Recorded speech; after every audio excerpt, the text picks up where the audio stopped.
머리는 냉철하게 가슴은 뜨겁게 라는 제목으로 함께 하나님 말씀을 나누길 원합니다. 함께 고백하기를 원합니다. 머리는 냉철하게 가슴은 뜨겁게. 이 제목이 혼돈이 되어서 바뀌어지면 될까요? 안 될까요? 안 되죠. 머리가 뜨거워지면 폭발하겠죠. 그렇죠? 가슴이 차가우면 사랑도 잃어버리고 또 그 마음속에 참 많은 냉담한 모습들을 우리가 서로를 보면서 발견하게 될 것입니다. 그런데 오늘 제목 말씀처럼 우리의 머리는 냉철한 머리로 하나님 말씀 안에서 서는 우리 믿음의 성도님들 되기를 축복합니다. 가슴은 어떻게 해야 돼요? 뜨거워져야 돼요. 주님을 사랑하는 마음, 주님을 향한 열정, 이것이 뜨거워지는 귀한 은혜가 있게 되기를 축복합니다. 오늘 우리가 함께 말씀을 나누고 싶은 것은요, 사도 요한이 반모섬에서 하나님으로부터 환상 속에서 또 계시를 통해서 소아시아 7교회에게 전하는 말씀 중에 마지막 교회인 라오디게아 교회에게 하시는 말씀을 통해서 저와 여러분의 마음에, 우리의 심령에 영적으로 주시는 놀라운 은혜를 발견하는 귀한 예배가 되어지기를 소원합니다. 7교회에게 하시는 말씀 속에서 맨 마지막 하시는 말씀 속에 나타나는 말씀이 뭐냐면, 성령이 교회들에게 하시는 말씀을 들을지어다 라고 말합니다. 오늘도 성령님이 이 자리에 우리와 함께 하십니다. 그리고 성령님이 우리에게 말씀하십니다. 그 말씀을 내가 아멘 하고 받아들이면 개개인에게 주시는 영적인 은혜와 능력이 저와 여러분 안에 가득할 줄로 믿습니다. 이 라오디게아 교회는요, 현대 교회의 가장 비슷한 교회다라고 이야기하는 교회가 이 라오디게아 교회입니다. 그래서 이 현대를 살아가는 저와 여러분이 이 라오디게아 교회에 하시는 성령의 음성을 잘 들으면 오늘날 저와 여러분의 신앙의 삶의 모습 속에서 날마다 승리케 되어지는 놀라운 역사가 일어나게 될 줄로 믿습니다.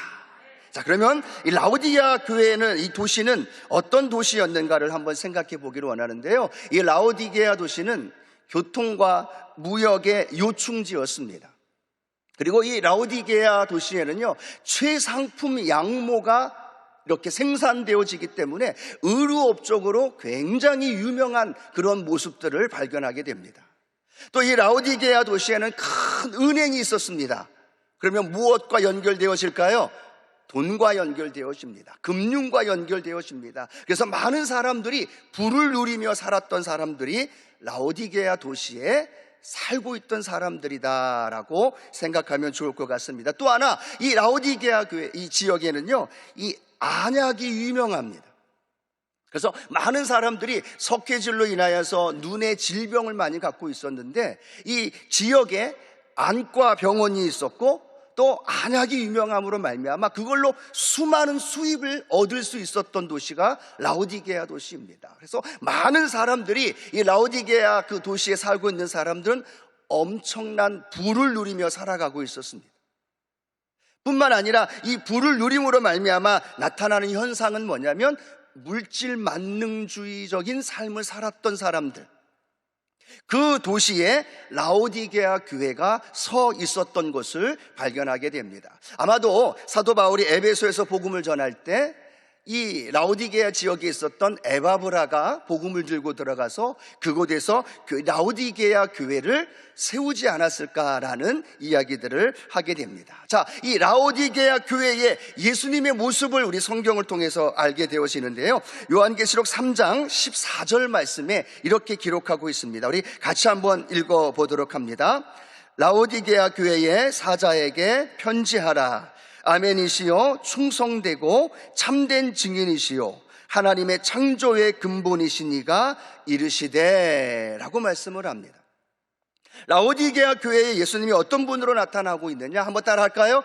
아멘이시요. 무엇이라고 고백하고 있어요? 아멘. 이 아멘은 어떤 의미를 갖고 있을까요? 진실되다는 의미를 갖고 있습니다. 변함이 없는 의미를 가지고 있습니다. 예수 그리스도는 어제나 오늘이나 영원토록 동일하신 분이신 줄로 믿으시기 바랍니다. 이 라오디게아 교회에 예수님이 나타나셔서 말씀하시는데 그 예수님은 아멘이시오 라고 말합니다. 또 어떤 분으로 말씀하고 있느냐면 충성되고 참된 증인이시다라고 말씀합니다. 충성, 증인, 연결되어지는 단어가 뭘까요? 순교라는 단어. 복음을 향하여 저와 여러분을 구원하기 위하여 십자가에 달려 돌아가시면서까지 예수 그리스도의 모습이 충성된 증인으로 오늘 우리에게 나타나고 계십니다. 또 하나 예수님이 어떤 모습으로 나타나고 있느냐면 창조의 근본이시다라고 말씀을 하고 있습니다. 예수님이 이 모든 세상 만물을 창조하신 창조의 근본이심을 믿으시면 아멘합니다. 이 라오디게아 사람들은 그렇게 생각하지 않았어요. 내가 누리고 있는 내가 누리고 있는 물질적인 풍요와 그리고 만족하고 있는 삶의 모습들은 예수 그리스도를 통해서가 아니라 내가 사업을 잘하고 내가 가지고 있는 어떤 여러 가지 그런 물질적인 풍요는 내가 어떤 행위와 노력으로 인하여 얻어진 것이다 라고 생각하고 있었다라는 겁니다. 그런데 예수님이 그 교회에 이 라오디게아의 도시에 어떤 분으로 나타나고 있느냐? 아니라는 거예요. 그들이 가지고 있는 물질, 그들이 가지고 있는 건강, 그들이 가지고 있는 번영되어진 모든 것들이 창조의 근본이신 예수 그리스도로 말미암아 이루어졌다는 사실을 오늘 우리 주님이 우리에게 영적으로 도전해 주시는 줄로 믿습니다. 저와 여러분이 가지고 있는 것, 혹시 물질, 건강, 또 우리가 하나님 앞에 예배드리며 나아가는 우리의 신앙조차도 내가 얻는 것이 아니라, 내가 노력해서 소유하고 있는 것이 아니라 누구를 통해서 얻게 되어진 것이다 라고 말씀하고 있어요. 예수 그리스도를 통하여 우리에게 주어진 줄로 믿습니다. 우리가 이걸 인정하는 것이 신앙의 첫 출발이에요. 내가 노력해서 얻은 것이 아니다. 예수 믿기 전에는 내가 노력하고 내가 애써서 얻은 줄로 알았어요. 그런데 예수님 믿고 나니까 그게 누구의 은혜예요? 주님의 은혜인 줄로 믿습니다. 이 늦은 시간에 왜 우리가 이곳에 나와서 하나님 앞에 예배드리며 찬양하면서 하나님께 나아갈까요? 내가 내 힘으로 얻은 것이 아니라 주님의 은혜요, 주님께서 그 모든 것을 만드시고 인도해 주셨다는 사실을 인정하는 시간이 오늘 이 예배의 시간이 되어지기를 주님의 이름으로 축복합니다. 세상 사람들은 그걸 인정하지 않아요. 내가 얻었다라고 이야기합니다. 내가 노력해서 쟁취했다라고 이야기합니다. 그런데 안타까운 건 뭐냐? 믿음의 사람들조차도 그런 주님의 창조의 근본이라는 사실을 잊어버리고 살아갈 때가 많다는 거예요. 내가 무언가를 만들기 위해서, 내가 무언가를 이루기 위해서 애쓰며 수고하면서 나아갈 때가 참으로 많다는 거죠. 오늘 바라기는 이 예배를 통해서 우리 성도님들 마음에 내 삶의 모든 것이 주님께로부터 왔다는 사실을 인정하는 이 예배의 시간이 되기를 주님의 이름으로 축복합니다. 구약의 이스라엘 백성들에게 호세아 2장 8절에는 우리 주님 이렇게 말씀하십니다. 호세아 2장 8절 함께 한번 읽어봅니다. 곡식과 새 포도주와 기름은 내가 그에게 준 것이요 그들이 바알을 위하여 쓴 은과 금도 내가 그에게 더하여 준 것이거늘 그가 알지 못하도다 라고 말합니다. 호세아 선지자를 통하여 이스라엘 백성들에게 하나님 말씀합니다. 내가 그들에게 준 거라는 거예요. 은도, 금도, 포도주도, 기름도 하나님이 이스라엘 백성들에게 다 주셨는데 그들은 뭐라고 이야기해요? 자신들이 얻은 거라고 이야기해요. 자신들이 노력해서 쟁취하고 얻었다라고 이야기해요. 아니 심지어 하나님이 주신 것을 그걸 가지고 누구에게 가서 바쳐요? 바알에게 바치고 있는 안타까운 모습을 보면서 하나님 뭐라고 말씀합니까? 은도, 금도, 포도주도, 기름도 다 하나님이 주셨다라고 말합니다. 오늘 저와 여러분의 신앙의 삶의 모습 속에서 이 고백이 날마다 하나님 앞에 올려드리기를 주님의 이름으로 축복합니다. 그래서 이 7부 예배, 이 늦은 시간에 나와서 하나님 앞에 예배 드리는 거죠. 하나님 없이는 아무것도 안 됩니다. 주님이 창조의 근원이십니다. 나의 부도, 나의 건강도, 나의 생명도 주님께로부터 왔습니다. 이 고백이 저와 여러분의 고백이 되어지기를 주님의 이름으로 축복합니다. 자, 이 주님을 그렇게 내 마음속에 고백하면서 우리는 고백해야 될 것이 있습니다. 머리가 냉철하게 되어져야 된다는 거예요. 누가 알았겠습니까? 러시아가 우크라이나를 공격하고 탱크를 들여내고 수많은 사람들이 고통 속에, 전쟁의 아픔 속에 있을 줄. 누가 알았습니까? 이 대선의 혼란함 속에서 너무나 복잡한 이 대선의 모습을 보면서 이 상황을 우리는 알게 되어집니다. 누가 알았겠습니까? 이 시대에 하나님의 말씀을 올바로 알고 그 말씀 안에 살아가는 것이 얼마나 어려운지, 이단이, 신천지가, 수많은 반기독교적인 문화와 수많은 반성경적인 가치관들이 우리를 향하여 엄습하고 있습니다. 이때 우리는 기억해야 합니다. 우리의 머리는 하나님의 말씀을 중심으로 해서 냉철하게 세상을 볼 줄 알고, 나 자신을 볼 줄 알고, 하나님을 볼 줄 아는 우리 믿음의 성도님들 되어지기를 축복합니다. 예, 은혜로 살아야 합니다. 그리고 그 은혜를 힘입어 살아야 합니다. 그런데 맹목적인 은혜가 아니라 정확하게 머리가 냉철하여서 우리 자신을 봐야 되는 거예요.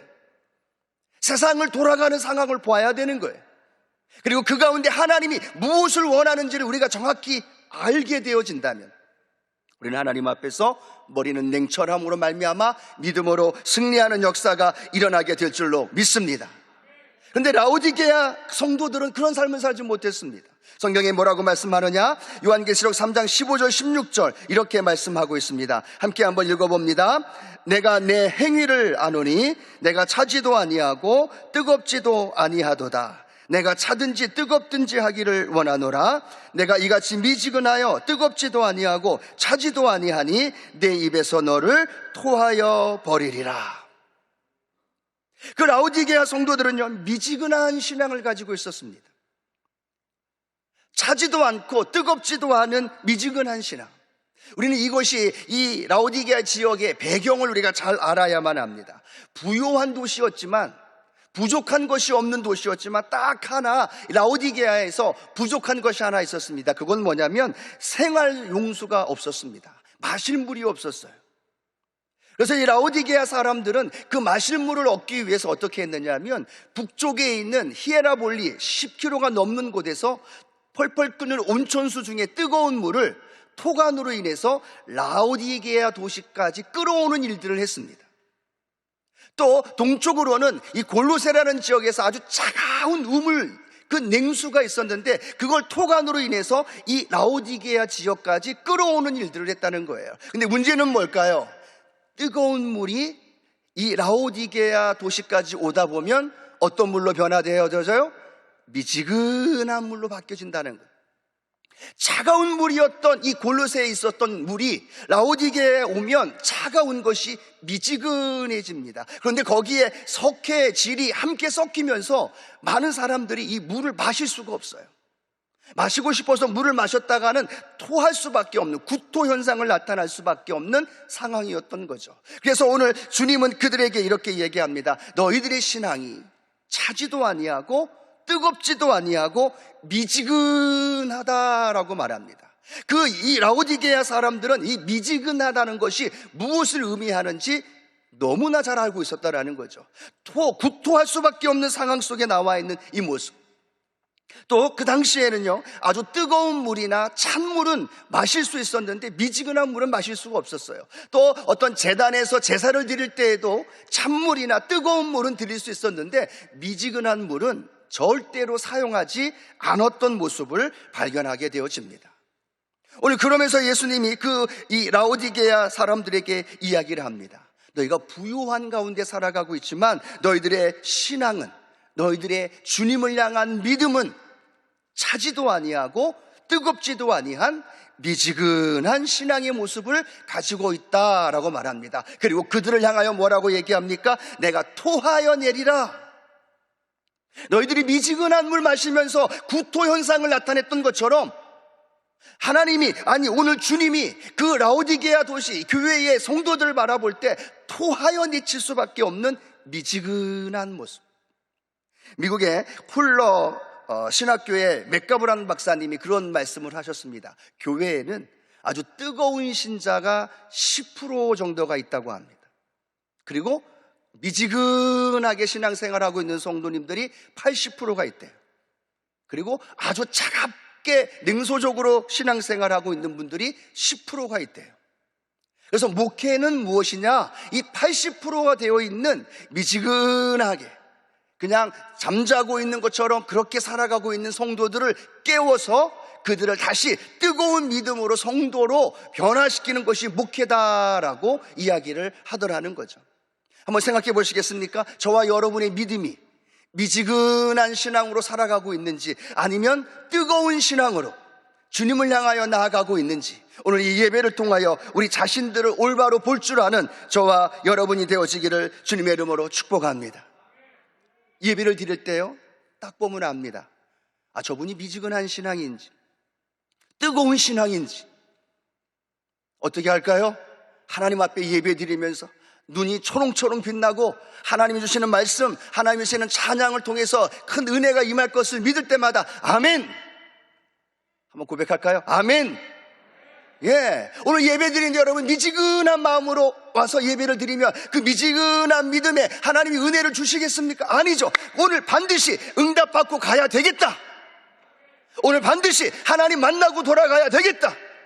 오늘 반드시 내 연약한 질병, 내가 가지고 있는 문제 응답받고 돌아가겠다. 이 믿음의 고백이 이 7부 예배 함께 예배드리는 성도님들에게 일어나기를 주님의 이름으로 축복합니다. 예배를 드려도 감동이 없어요. 말씀을 들어도 어떤 말인지 나와 상관없는 말로 들려져요. 잃어버린 영혼, 복음을 증거해야 한 전도에 대한 열정도 잃어버리고 그냥 와서 1시간 앉아 예배 드리고 그걸로 스스로 만족하고 스스로 위안을 삼으면서 돌아가고 있는 그러한 미지근한 신앙으로 살아가고 있지 않나요? 오늘 이렇게 7부 예배 나와서 함께 예배드리는 성도님들을 보면 모두 다 뜨거운 신앙의 소유자인 줄로 믿습니다. 지쳐있지만 피곤하지만 이 7부 예배 나와서 하나님 앞에 찬양하며 기도하는 한 분 한 분에게 주님의 영적인 뜨거운 믿음의 신앙이 회복되는 복된 역사가 일어나게 될 줄로 믿습니다. 그래서 우리는 기억해야 합니다. 내 믿음이 미지근한 신앙인지 아니면 뜨거운 신앙인지, 이걸 정확하게 내 머리로 냉철하게 판단을 해야만, 분별을 해야만 우리는 하나님 앞에 더 무릎 꿇을 수 있고 하나님께서 우리에게 주신 놀라운 은혜와 능력을 우리 안에 부어줄 줄로 믿습니다. 또 하나, 이 라오디게아 성도들은요, 자신을 올바로 보지 못했다는 거예요. 내가 지금 어떤 상태인지를 정확히 모르고 있었다는 겁니다. 요한계시록 3장 17절 말씀인데요, 함께 읽어보도록 합니다. 요한계시록 3장 17절입니다. 내가 말하기를 나는 부자라, 부요하여 부족한 것이 없다 하나 내 곤고한 것과 가련한 것과 가난한 것과 눈먼 것과 벌거벗은 것을 알지 못하는도다 라고 말합니다. 라오디게아 성도들이 그렇게 얘기하는 겁니다. 나는 부자야, 부족한 것 없어. 내 금고에, 내 통장에 내가 부동산이 많고 내가 가지고 있는 많은 것들이 있어. 나는 부족한 것 없어 라고 이야기합니다. 나는 부자야 라고 이야기를 합니다. 그런데 성경에 뭐라고 말씀하고 있습니까? 주님이 보실 때는 그들이 부유하고 부자의 모습이 아니라는 거예요. 내가 이 정도 믿음 생활하고 있으면 됐지, 내가 이 정도 하나님 앞에 헌신하면 됐지, 내가 이 코로나 팬데믹 속에서도 주일 7부 예배 드리고 또 봉사도 하고 성가대도 하고 하나님 앞에 이 정도 하면 됐지라는 생각 속에서 나는 부자야, 이 정도 믿음이면 됐지라는 생각을 하고 있을 수 있다라는 이야기입니다. 나는 목사인데, 나는 장로님인데, 나는 권사인데, 나는 몇 년 동안 신앙생활하고 있는데 라고 말하면서 스스로 이 정도 믿음이면 되지, 이 정도 신앙이면 되지 라고 신앙에 자기 만족을 하며 살아가고 있는 라오디게아 성도들의 모습, 오늘 혹시나 저와 여러분의 모습이 아닌지 우리는 우리 자신을 냉철하게 되돌아 봐야 될 줄로 믿습니다. 여러분, 학생의 채점, 학생의 성적의 채점은 누가 할까요? 학생이 할까요? 교사가 할까요? 당연히 교사가 하죠. 그런데 오늘 라오디게아 성도들은 스스로 교사가 되어버렸어요. 스스로 나는 부자야, 나는 만족해, 이 정도면 됐지라고 말합니다. 그런데 아니, 교사이신 주님이 볼 때에는 너희들은 부자가 아니라는 거예요. 너희들은 지금 정상적인 모습이 아니라는 거예요. 그래서 주님은 그 라오디게아 성도들을 향하여 이렇게 말씀하고 있죠. 그들의 실상의 모습입니다. 그들은 부자가 아니라 곤고하고 가련하고 가난하고 벌거벗어 있는 그들의 모습을 오늘 주님은 그들을 향하여 올바로 지적하고 있다는 거예요. 나는 부자입니다. 아니, 그 채점을 하시는 주님은 그들을 향하여 이야기합니다. 너는 가난해. 주님, 나는 부자입니다. 이 정도 믿음이면 됐지요. 아니, 너는 너의 신앙이 가련한 신앙이야. 비참한 신앙이야. 벌거벗어 있는 모습이야 라고 주님이 말씀하신다면, 오늘 이 예배를 통해서 우리 자신들이 정확하게 내 자신을 바라보면서, 주님, 내가 자기 만족과 함께 신앙의 자신의 그런 만족 속에서 살아가고 있는 것이 아니라 주님 앞에서 올바로 나 자신을 발견하고 주님 앞에 더 기도하며 나아갈 수 있는 나 자신이 되게 하여 주옵소서. 오늘 그런 저와 여러분이 되어지기를 주님의 이름으로 축복합니다. 신앙 안에서의 자기 만족 벗어버리십시다. 주님 앞에서 심령이 가난한 자가 되고, 주님 앞에서 주님, 은혜 아니면 살 수 없습니다 라는 갈망의 마음 가지고 주님 앞에 나아가야만 주님이 그 영혼에게 은혜를 부어주시고 그 영혼에게 하나님의 능력을 더해주시고 오늘도 저와 여러분의 삶 가운데 놀라운 기적을 베풀어 주실 줄로 믿습니다. 그래서 우리는 성령의 인도하심 속에 말씀을 통하여 우리의 머리가 냉철하게 하나님을, 그리고 나 자신을, 세상을 발견하면서 하나님 앞에 걸어가는 저와 여러분 되기를 주님의 이름으로 축원합니다. 두 번째 또 우리가 기억해야 할 것은요, 우리의 가슴은 어떻게 해야 된다고요? 뜨거워져야만 합니다. 가슴은 뜨거워야만 합니다. 우리 여러분, 이 예배가 우리의 가슴이 뜨거워지는 예배가 되기를 축복합니다. 할렐루야. 이 예배가 하나님 만나기를 사모하는 마음으로 뜨거운 예배, 갈급한 예배, 그리고 열정적으로 하나님 앞에 드려지는 예배, 그러기 위해서는요, 우리의 마음에 구속의 은혜를 회복해야만 된다는 거예요. 구속의 은혜. 자, 오늘 우리 성경 말씀을 한번 읽어봅니다. 요한계시록 3장 18절 말씀인데요, 함께 읽어봅니다. 내가 너를 권하노니 내게서 불로 연단한 금을 사서 부요하게 하고 흰옷을 사서 입어 벌거벗은 수치를 보이지 않게 하고 안약을 사서 눈에 발라 보게 하라 라고 말합니다. 오늘 성경에 보니까 이렇게 말합니다. 너 부자 아닌데 부자가 되는 방법이 있어. 내 믿음이 신앙 안에서 하나님이 기뻐하는 믿음의 삶을 살아가기 위해서 가슴이 뜨거워지는 신앙의 삶을 살아가는 방법이 있는데, 그것은 불로 연단한 금을 사라고 말씀하고 있습니다. 아주 뜨거운 용광로의 그 불을 통해서 우리의 신앙 안에서, 믿음 안에서 불순물들을 다 제거할 때 저와 여러분이 주님을 향한 순수한 믿음, 주님을 향한 순결한 믿음이 회복되어지는 저와 여러분이 되어줄 줄로 믿습니다. 불로 연단한 금을 사라라고 말씀을 합니다. 또 뭐라고 말하고 있느냐? 흰옷을 사서 벌거벗은 수치를 가리우라라고 말합니다. 그것은 저와 여러분의 삶 가운데서 예수 그리스도의 그 의로운 옷이 저와 여러분 안에 날마다 입혀지는 역사가 있게 될 줄로 믿습니다. 안약을 사서 바르는 거예요. 세상을 보는 영적인 눈이, 나 자신을 바라보는 영적인 눈이 뜨여질 수 있는 안약.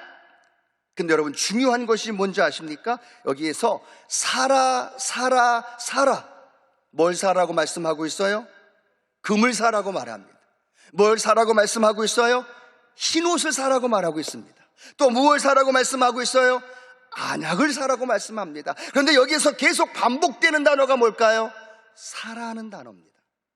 이 사라는 단어가 어떤 단어와 동의어로 연결되어지느냐 하면, 저와 여러분을 구원해 주셨던 예수 그리스도의 구속이라는 단어와 같은 의미의 어원을 갖고 있다는 거예요. 금을 사는 것, 안약을 사는 것, 흰옷을 사는 것, 그걸 통해서 저와 여러분 안에 우리의 죄인 가운데, 그리고 주님 앞에서 설 수 없는 우리의 모습들이 예수 그리스도의 십자가의 보혈과 구원으로 말미암아 저와 여러분 안에 새롭게 되어진 이 구속의 은혜, 그 구속의 은혜가 이 예배를 통해서 회복되어지는 그런 은혜가 있게 되기를 축복합니다. 사라라고 말하고 있는데요, 그 사라는 건 오늘 예수 그리스도의 구속의 은혜가 내 안에 회복되어져야 될 것을 말하고 있다는 거예요. 나를 사랑하셔서 십자가 달려 돌아가신 예수 그리스도의 그 사랑, 그 은혜가 내 안에서 샘솟듯 솟아나면 우리의 가슴은 어떻게 될까요? 뜨거워지는 거예요. 우리의 심령은 어떻게 될까요? 살아나는 거예요. 세상의 안약이 아니라, 세상의 멋진 패션의 옷이 아니라 예수 그리스도로부터 주어지는 그 놀라운 구원의 역사가 우리 안에 샘솟듯 솟아나게 되면 저와 여러분의 인생과 삶 속에 주님이 주시는 놀라운 은혜와 능력이 나타나게 될 줄로 믿습니다. 가슴이 뜨거워지는 건 예수 그리스도의 십자가. 여러분, 예수님의 십자가를 바라보며 여러분의 심령이, 여러분의 마음이, 여러분의 가슴이 뜨거워져야만 되는 거죠. 나를 구원해 주신 십자가의 은혜와 사랑이 다시금 회복되어지는 이 예배가 되어지기를 주님의 이름으로 축원합니다. 두 번째, 우리의 가슴이 뜨거워지기 위해서는요, 열심을 내야 되는 겁니다. 열심을. 자, 요한계시록 3장 19절 말씀입니다. 함께 읽어봅니다. 물은 내가 사랑하는 자를 책망하여 징계하노니 그러므로 내가 열심을 내라 회개하라 라고 말합니다. 오늘 본문 읽은 말씀에 보면요, 내가 열심을 내라 라고 말씀하고 있는데 그 앞부분에 어떤 단어가 기록이 되어 있을까요? 물은 내가 사랑하는 자를 책망하며 징계한다 라고 말합니다. 즉 우리가 주님 앞에서 열심을 내야 된다는 건 무엇을 우리에게 설명하고 있느냐?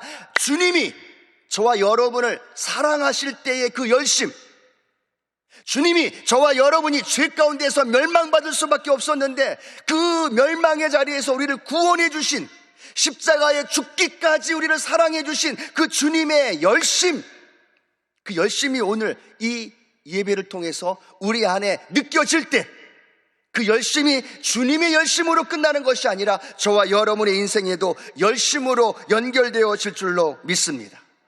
그래야 우리가 살아갈 수 있는 거예요. 그래야 우리 심령이 뜨거워져서 주님 앞에 나아가는 거예요. 대충 해. 남들도 다 이 정도 하는데 뭐 그냥 그렇게 하면 되지. 그것이 아니라 주님 앞에서 뜨거운 열정을 가지고 하나님 앞에 열심을 다하며 살아갈 수 있는 저와 여러분이 되기를 축복합니다. 코로나19 끝나면 열심히 할 거야. 천만에요. 내 문제 해결되면 열심을 할 거야. 아니요. 지금이 바로 열심을 회복하면서 주님의 사랑 안에서 다시금 굳건하게 서게 되어지는 그런 우리 순복음의 믿음의 성도님들 되어지기를 주님의 이름으로 축원합니다. 하지만 우리 주님이 그렇게 가슴이 뜨거워지고 머리가 냉철하게 살아가는 저와 여러분에게 주시는 축복이 있습니다. 약속의 말씀인데요, 그것은 주님의 교제로 우리를 인도해 주신다는 거예요. 주님과의 영적 교제와 만남과 사귐 속에서 우리를 인도해 주실 줄로 믿습니다. 자, 오늘 본문 말씀 요한계시록 3장 20절 말씀입니다. 함께 읽어봅니다. 볼지어다 내가 문 밖에 서서 두드리노니 누구든지 내 음성을 듣고 문을 열면 내가 그에게로 들어가 그와 더불어 먹고 그는 나와 더불어 먹으리라. 오늘 주님 뭐라고 말씀하고 있습니까? 내가 문 밖에 서서 두드린다는 거예요. 이건 불신자들에게 증거하는 말씀이 아닙니다. 라오디게아 성도에게 주시는 말씀입니다. 오늘 예배를 드리는 저와 여러분에게 하시는 말씀입니다. 주님이 어디 계세요? 문 밖에. 우리 안에 들어오셔서 우리와 함께 교제하고 우리와 함께 믿음의 삶을 살아야 하는데 라오디게아 성도들은요, 나는 부자입니다 주님. 그런데 주님은 어디 계세요? 문 밖에 계시는 거예요. 교회에서 예배는 드리는데 교회 끝나고 삶의 자리로 가면 주님은 문 밖에 두고 내 마음대로 내 뜻대로 내 중심으로 살아가고 있는 모습. 주님 뭐라고 말하느냐? 내가 문 밖에 서서 두드리고 있다. 오늘 이 예배를 통해서 저와 여러분의 심령에 다시금 주님이 찾아 들어오셔서 주님과의 영적 교제와 영적 만남이 이루어지는 은혜가 있게 될 줄로 믿습니다. 세상이 가득 차 있으니까, 나로 가득 차 있으니까 주님이 있을 데가 없어요. 그래서 주님은 문 밖에 나가 계셔서 우리를 향하여 노크하시는 겁니다. 문을 열면 내가 그로 들어가 먹고 그는 나와 더불어 먹으리라. 주님과의 가족, 주님과의 만남, 주님과의 친밀한 교제를 회복시켜 주신다라고 말씀합니다. 어떤 사람에게요? 머리가 냉철하게 자신을 볼 줄 알고 가슴이 뜨거워져서 구속의 은혜 안에서 힘있게 믿음의 길을 걸어가는 이에게 주님 말씀합니다. 내가 그에게로 들어가 내가 그와 더불어 먹고 그는 나와 더불어 먹으리라. 사람은 먹으면서 친해지잖아요. 주님 우리에게 말씀합니다. 내가 너와 주님이 우리와 함께 먹고 마시고 함께 교제하기 원하시는 것. 그 마음을 우리 마음 가운데 깊이 기억하면서 주님과의 영적 교제 안에 승리하는 믿음의 삶이 되기를 축복합니다. 또 주님 말씀합니다. 보좌 우편에 우리를 앉게 하신다고 말합니다. 승리하는 그러한 신하들에게 주신 보좌 우편, 가장 승리한 자들에게 주신 그 축복이 우리가 냉철하고 가슴이 뜨거운 믿음 안에서 자든지 뜨겁든지 우리의 믿음 안에서 나아가는 저와 여러분에게 오늘 주님이 그 놀라운 보좌 우편에 앉게 하시는 그 복을 부어 주실 줄로 믿습니다. 오늘 마지막 7번째 라오디게아 교회를 통해서 저와 여러분에게 주시는 성령의 음성이 각자 한 분 한 분에게 놀라운 능력으로 함께 하실 줄로 믿습니다. 그 말씀을 붙들고 주님, 내가 머리는 냉철하게 그러나 내 가슴은 뜨겁게 주님을 향한 영적인 신앙 안에서 살아가게 하여 주옵소서. 그런 열정으로 달려나가는, 그래서 믿음으로 승리하는 귀한 성도님들 되어지기를 다시 한번 주님의 이름으로 축원합니다. 기도하시겠습니다. 사랑의 주님, 감사합니다. 마지막 말세지 말에 우리의 머리는 말씀 안에서 냉철하게 세상을 보고 하나님을 만나고 나 자신을 볼 줄 아는 믿음의 삶이 되게 하여 주옵소서. 우리의 가슴은 주님을 향한 열정과 사랑으로 뜨거워지게 도와주실 때 주님과 영적 교제와 주님의 보좌 우편에 앉게 되어지는 복된 역사로 인도해 주옵소서. 예수님의 이름으로 축복하며 기도드립니다. 아멘.